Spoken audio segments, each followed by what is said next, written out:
नमस्कार दोस्तों, स्वागत है आप सभी का एक बार फिर से। जीवन के मोह जाल से मुक्त कराने वाली मोहिनी एकादशी बहुत महत्वपूर्ण मानी जाती है। पौराणिक कथा के अनुसार वैशाख माह की शुक्ल पक्ष की 11वीं तिथि को श्रीहरि ने संसार की रक्षा के लिए मोहिनी रूप का अवतार लिया था। ये श्रीहरि का एकमात्र स्त्री अवतार था। मान्यता है कि मोहिनी एकादशी का व्रत करने वालों को सौभाग्य, सुख, सफलता, समृद्धि का आशीर्वाद मिलता है। माँ लक्ष्मी की कृपा से घर में खुशहाली आती है। हिंदू पंचांग के अनुसार मोहिनी एकादशी का व्रत वैशाख माह के शुक्ल पक्ष की एकादशी को भगवान श्री विष्णु के निमित्त रखा जाता है। इस बार ये व्रत 19 मई दिन रविवार को रखा जाएगा। वैशाख शुक्ल एकादशी तिथि 18 मई को प्रातः 11:23 पर आरंभ होगी और इस तिथि का समापन 19 मई रविवार को दोपहर 1:50 पर होगा। उदया तिथि के आधार पर मोहिनी एकादशी का व्रत 19 मई 2024 दिन रविवार को रखा जाएगा। एकादशी सब पापों को हरने वाली उत्तम तिथि है। इस दिन जगत के पालनहार श्री विष्णु जी की उपासना करनी चाहिए। दोस्तों, हमारे प्राचीन धर्म ग्रंथों में गाय को एक अत्यंत महत्वपूर्ण और पवित्र पशु माना जाता है। शास्त्रों में गाय को माता कहा गया है। गौ माता के शरीर में 33 कोटि देवी देवताओं का निवास होता है। गाय एक अत्यंत पवित्र, निर्मल, शांत, निष्पाप जीव है। ऋग्वेद में इसे संसार का पालन पोषण करने वाली कामधेनु कहा गया है। इसके दर्शन मात्र से मनुष्य के हजारों पाप नष्ट हो जाते हैं। इसलिए कभी इस निष्पाप गौ माता पर अत्याचार नहीं करना चाहिए। गाय को कभी मारना नहीं चाहिए और कभी उन्हें कष्ट नहीं देना चाहिए। गाय को मारना शास्त्रों में सबसे बड़ा पाप माना गया है। दोस्तों, भगवान श्री कृष्ण को गायों से विशेष लगाव था। उन्हें गौ माता बहुत अधिक प्रिय थीं। श्री कृष्ण के अनुसार गायों की सेवा करना ही सर्वश्रेष्ठ धर्म है। इससे बड़ा पुण्य का कार्य संसार में दूसरा कोई नहीं है। कलयुग की भविष्यवाणी करते हुए भगवान श्री कृष्ण कहते हैं कि कलयुग में जब धर्म लुप्त हो जाएगा तब मनुष्य गाय की सेवा नहीं करेंगे। मनुष्य केवल दूध के लिए ही गाय को पालेंगे, दूध के लिए गाय को बहुत कष्ट देंगे, जिसके परिणाम स्वरूप कलयुग में पाप और धर्म उसके चरम पर होगा।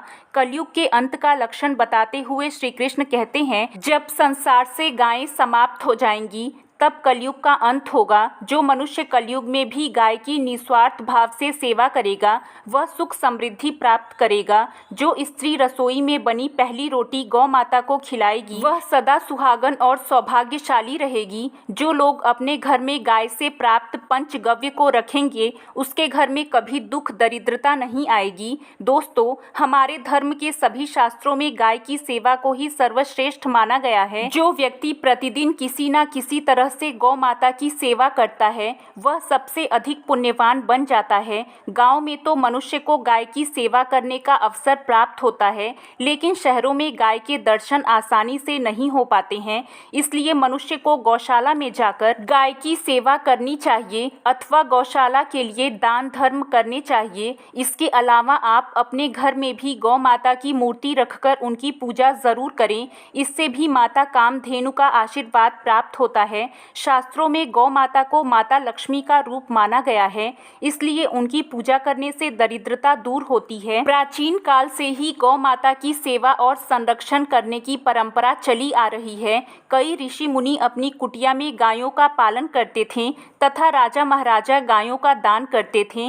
गायों के दान को सबसे बड़ा दान कहा गया है। गाय का दान करने से सभी जन्मों के पाप नष्ट हो जाते हैं और मनुष्य को मोक्ष की प्राप्ति होती है। आज हम आपको गौ माता के संबंध में बहुत ही महत्वपूर्ण बातें बताने जा रहे हैं कि गाय की पूजा कैसे करनी चाहिए, गाय को कौन सी चीज़ खिलाने से कौन सा फल मिलता है तथा गाय के किस अंग को स्पर्श करने से दरिद्रता दूर होती है। इसके बारे में हमारे शास्त्रों में बहुत ही महत्वपूर्ण ज्ञान दिया गया है। हमारी अत्यंत पूजनीय गौ माता के बारे में आप सभी को यह बात अवश्य जाननी चाहिए। आपके जीवन से सभी प्रकार के कष्ट दूर हो जाएंगे। दोस्तों, कई बार महिलाएं जाने अनजाने में गाय को कुछ चीज़ें खिला देती हैं जिससे माँ लक्ष्मी क्रोधित हो जाती हैं। शास्त्रों में कहा गया है कि ये चीज़ें गाय गाय को कभी नहीं खिलानी चाहिए। इससे मनुष्य के जीवन में दुर्भाग्य आता है और उसे किसी भी कार्य में सफलता नहीं मिलती है। तो चलिए जानते हैं गौ माता के विषय में महत्वपूर्ण नियम। सबसे पहली बात है दोस्तों, गौ माता के दर्शन करना बहुत शुभ होता है। शास्त्र कहते हैं रोज सुबह गाय के दर्शन होने से पुण्य की प्राप्ति होती है।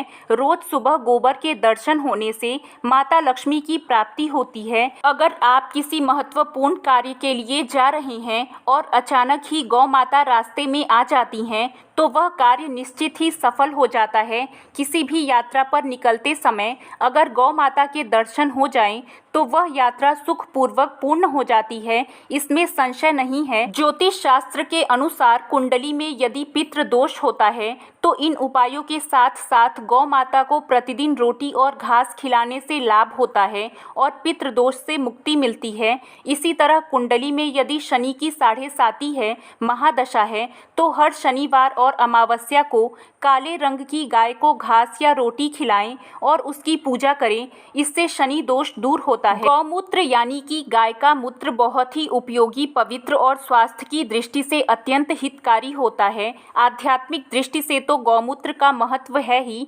साथ ही वैज्ञानिक और स्वास्थ्य की दृष्टि से भी गौमूत्र के बहुत से लाभ बताए गए हैं। गौमूत्र में बहुत से खनिज पदार्थ और स्वास्थ्यवर्धक तत्व होते हैं जो हमारे शरीर को शुद्ध करते हैं और बहुत से रोगों से भी बचाते हैं। साथ ही गौमूत्र छिड़कने से वातावरण में शुद्धता और पवित्रता हो जाती है।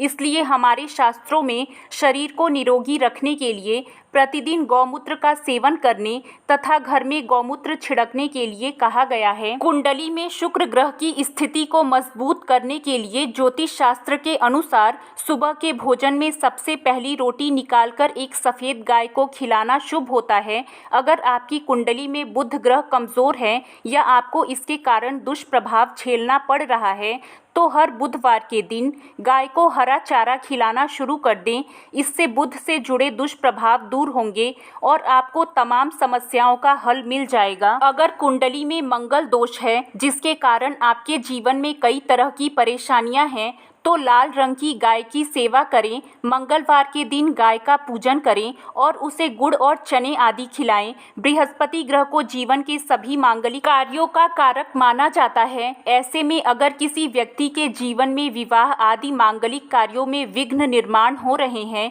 तो उन लोगों की कुंडली में बृहस्पति ग्रह की स्थिति को मजबूत करने के लिए रोटी पर गुड़ और चने रखकर गाय को खिला देना चाहिए। इससे आपको शुभ परिणाम प्राप्त होते हैं। अगर घर में अशांति है, लड़ाई झगड़े होते रहते हैं तो घर में सुख शांति बनाए रखने के लिए घर के अंदर गाय के गोबर से बने हुए उपले को जलाना चाहिए और उसका धुआं संपूर्ण घर में फैलाना चाहिए।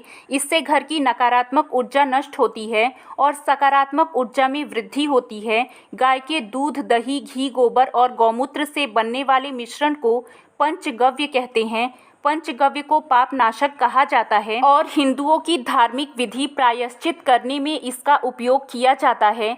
पंचगव्य को बनाने वाली सभी वस्तुएं अत्यंत उपयोगी होती हैं जो स्वास्थ्य के लिए लाभदायक तो हैं ही, साथ ही औषधीय गुणों से भरपूर है। दोस्तों, अगर आपके द्वार पर गौ माता आती हैं तो उसे बिना रोटी खिलाए जाने ना दें, नहीं तो आपको दुर्भाग्य का सामना करना पड़ेगा। क्योंकि जिसके द्वार से गाय बिना कुछ प्राप्त किए लौट जाती है उसके घर से लक्ष्मी भी चली जाती हैं। प्रत्येक स्त्री को प्रतिदिन गाय के लिए एक रोटी बनानी चाहिए और प्रेम से गौ माता को खिलानी चाहिए। इससे गौ माता का आशीर्वाद प्राप्त होता है और मन की सभी इच्छाएं पूरी होती हैं।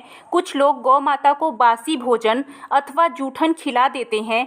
इसे शास्त्रों में पाप माना गया है। गाय एक शाकाहारी और पवित्र पशु है, इसलिए गाय के भोजन में कभी भी मांस, अंडे आदि चीज़ें नहीं डालनी चाहिए। ऐसा करने से पाप लगता है। यदि आपकी कुंडली में चंद्र दोष है और जिसके कारण लगातार परेशानी उठानी पड़ रही है तो आप यह एक उपाय ज़रूर करें। सफ़ेद मक्खन, नमक और घी लगाकर गौ माता को खिला दें। यदि शनि दोष है तो आटे में थोड़े काले तिल मिलाकर रोटी बनाकर गौ माता को खिला दें। इससे शनि दोष समाप्त होता है। मंगल दोष को दूर करने के लिए रोटी पर हल्दी लगाकर गाय को खिलाना चाहिए। अगर घर में धन की समस्या है तो गुरुवार के दिन गाय को केले का फल खिलाना चाहिए। इससे दरिद्रता दूर होती है। दोस्तों, गौ माता के पीठ पर एक उभरा हुआ कुबड़ होता है। उस कुबड़ में सूर्य केतु होते हैं। जब भी आपके द्वार पर गौ माता पधारें तो आप इस कुबड़ को एक बार जरूर स्पर्श करें। इससे आपके जीवन से सभी दुखों का अंत होगा और धन संपत्ति की प्राप्ति होगी। शास्त्रों में कहा गया है, जो मनुष्य तन मन धन से गौ माता की सेवा करता है वह मृत्यु के बाद वैतरणी नदी को गौ माता की पूंछ पकड़कर पार कर लेता है।